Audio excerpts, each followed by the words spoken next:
The Evil Spell by Zeenat Hussain. In the year 1907, there lived a witch in the village of Brooklyn, or so it was said. The house in which she lived was called the Haunted House, and the villagers, be it even the bravest of men in town, were scared of going near it. Spooky tales were told about the house. "Hey, Sarah, my brother was telling me that his friend heard sounds from the house. God knows how true is that," said Hazel, a villager.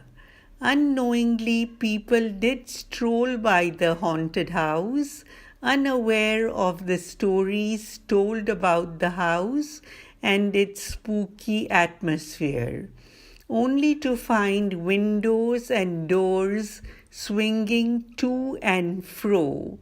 Terrifying shrieks could be heard from within, and sometimes one could hear the howling of a wolf coupled with hooting of an owl.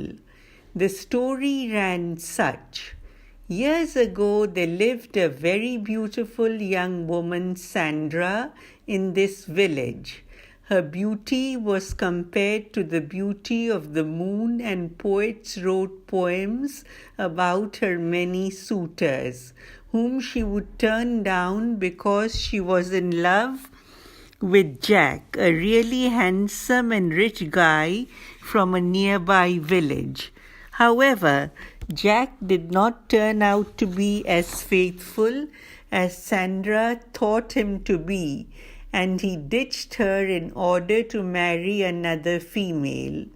Sandra could not bear this, so she sought revenge on him. It was then that she became evil, so evil that she came to be known as the witch. Rumors started to spread about her all around. I am so sure she would have untied unruly hair, long pointed nails, and a crooked nose, exactly like a witch, said Gertrude to Jane. Children would throw stones at the windows of this house, and to their thrill, eyeshadow would be soon running towards them. Before ill could catch up on them, they would run for their lives. One day it so happened that a girl, Sabrina, who had strolled near the haunted house with her friends, was captured by the witch, though her friends managed to escape. When she returned to the village, she could not speak. The witch had cast a spell on her. She was an example for the villagers that they would stop going to the haunted house and bothering her, or otherwise face the consequences. Sabrina had a very pious grandmother, and she tried hard to break the spell, but failed to do so. She prayed very hard, but even her prayers were not powerful enough to break the spell cast by the witch. "I feel so sad to see Sabrina so silent," said her mother to her friend. "She was a child with a sunny disposition," said the friend. "No stone was left unturned. Various means were tried to break the spell. So much so that somebody suggested a fortune of gold coins should be offered to the witch.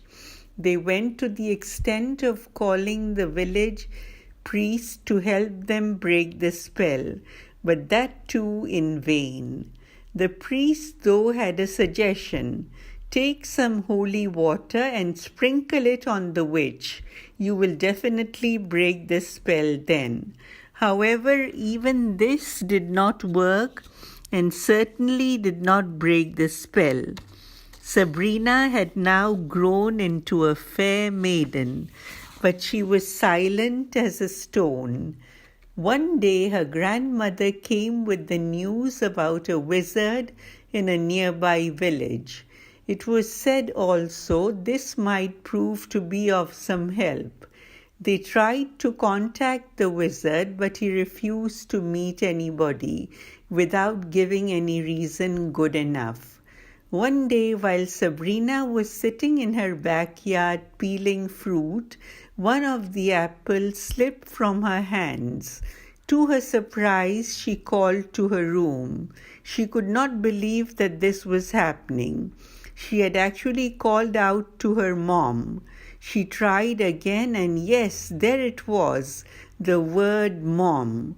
Her mother heard her, not believing her ears at first. She ran out and hugged Sabrina. It was time to rejoice.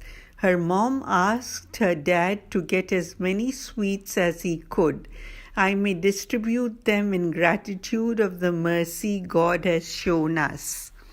As they sat together one day, happily now that Sabrina could also speak, her grandmother explained, "Yesterday I met Mrs. Anne. She told me that the spell on Sabrina was broken when the wizard visited the witch. A woman's ego matters to her the most. The witch's ego had been deeply hurt when she was ditched by Jack.